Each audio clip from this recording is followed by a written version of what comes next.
Shine Campus, what's going on? Welcome to our Sunday Strength. I hope everybody's having a good weekend and is looking forward to their week and getting all set up. So today I want to talk to you about this interaction that we have as people that's constantly ruining relationships and making you super powerless. And sometimes we're just not even aware of the idea that we're doing it. But I'll give you a little backstory of where it comes from and then why it highlighted what I know I see a lot of times in general whenever I'm working with people. So I was overhearing a parent on the sideline talking about how the coaches were doing certain things so that um, their child wasn't playing.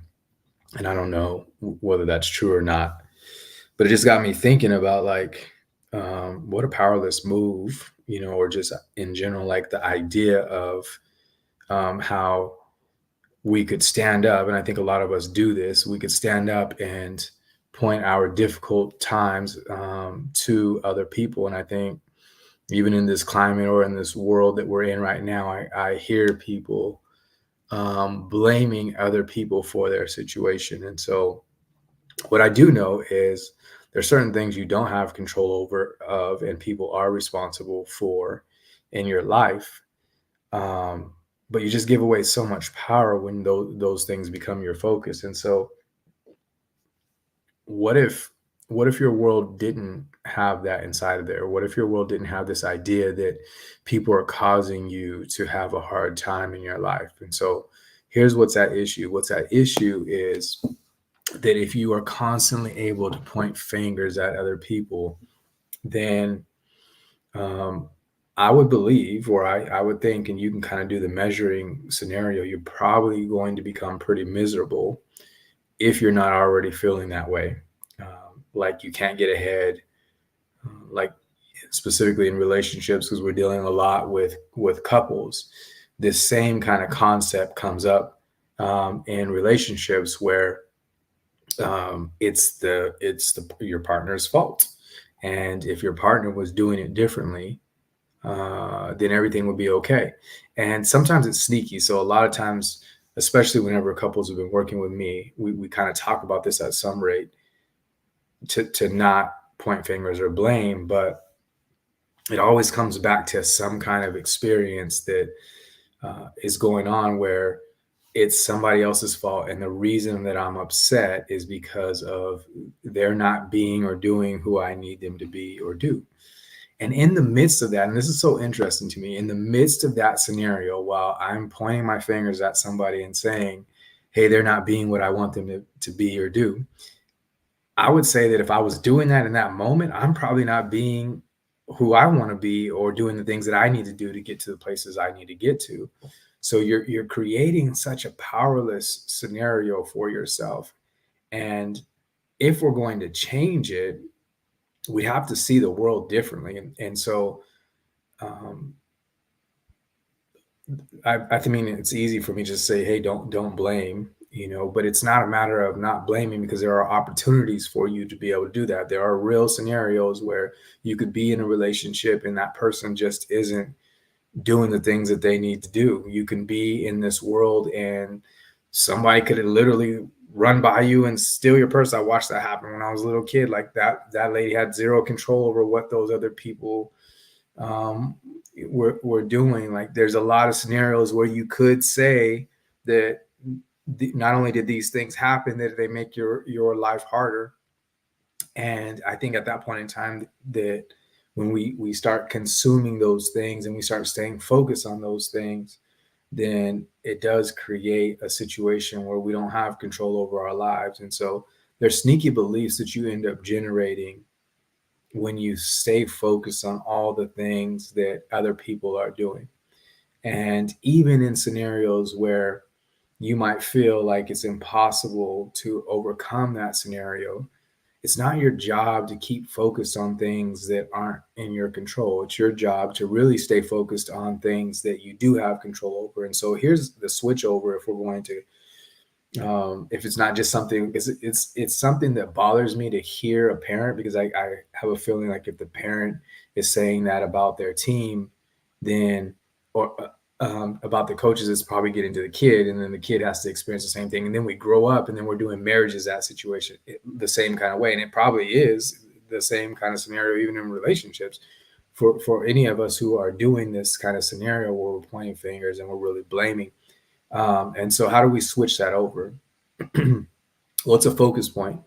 One of the first things, and I remember in a Bible study the other day I was listening to, one of the first things that happened as people uh, wasn't just a matter of Eve taking that apple scenario. One of the first things was that she focused on the things that she didn't have, and she tried to use her willpower and intellect to stay in control of the scenario, right? And so, what would have been more useful? Well, what would have been probably more useful for her, and it's our recipe really too, is it's more useful for us to stay focused on the things that we actually have instead of the things that we don't have. So, what if you're in a relationship and you're like, but everything's bad in my relationship?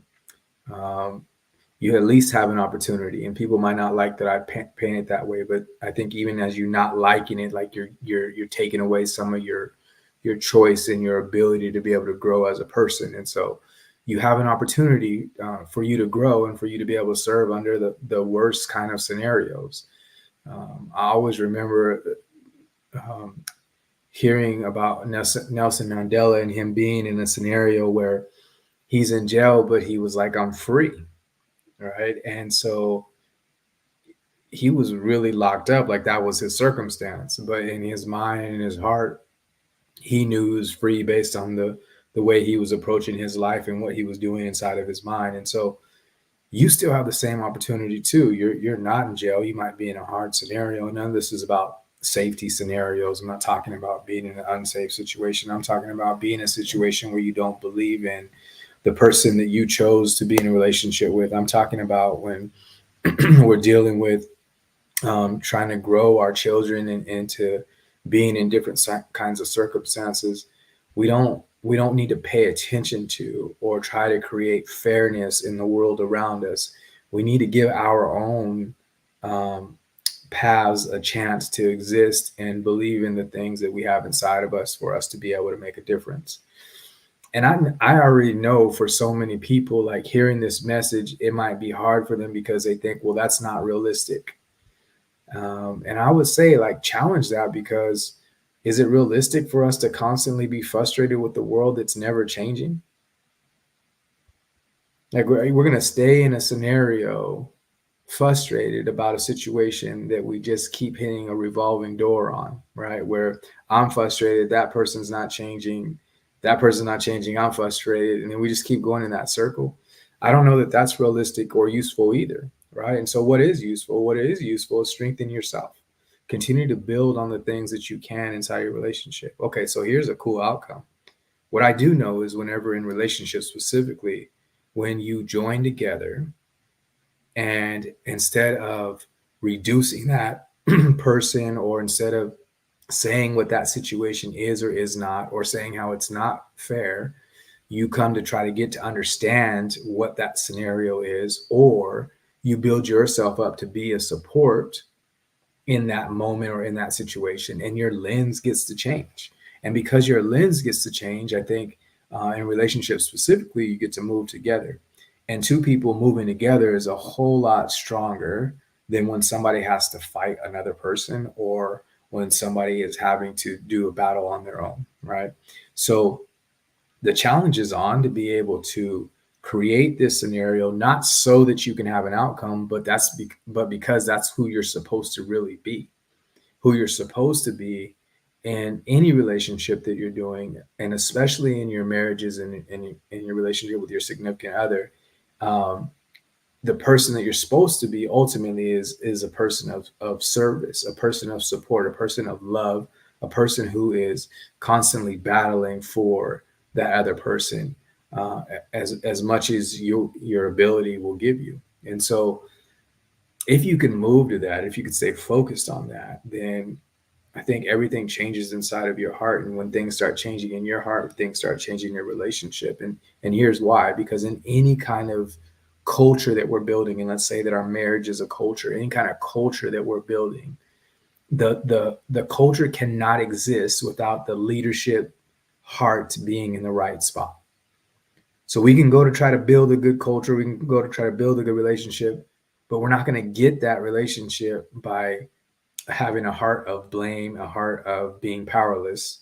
We're gonna get that culture and the kind of relationship that we want by building our heart inside first. And then what's interesting is the right kind of culture and the right kind of interaction in our marriage starts producing um, behaviors and interactions and outcomes that we actually want to be a part of. And that's actually the order of operation that we need to understand happens. It doesn't happen another way. Like, you can't get mad and frustrated at somebody and then they go do the actions. And then now you feel like, okay, it was because I got frustrated. Now they're doing it. It's not going to, if it happens one time, it's not going to help a long term. Um, uh, um, it's not going to create a good long term relationship for you at all. And so you're going to have to flip it over. You're really going to have to fix your heart and get to a different place where you're focused on the right things. You're not focused on all the powerless scenarios or on what you don't have in your life. And then two, you need to be able to focus on being able to grow yourself into the person who can be supportive, who can partner up, who can do love even before it's required of you, right? You get, once you become that person, then you start setting a culture that starts getting to the place that you actually um, would say, like, okay, I want to be a part of this relationship. Right. So don't keep making that powerless move of blaming other people for all the things that are not going right in your life. Please don't be that parent on the sideline. Please don't be that partner in the relationship. Make sure that you change it over so that you're saying, look, no matter what's going on in these circumstances, I got to find my area of control and I got to start working on that. And I just need to put my head down and start focusing on those things. I'll keep creating good scenarios for myself as much as possible, surround myself with good people. But I've got to not focus on blaming on other people. I've got to focus on growing me and doing the things I have to do. You guys don't continue to be powerless. Move to a different place inside of your mind, inside of your hearts. Look at different things and create the life that you want through your heart first. We'll talk to you soon.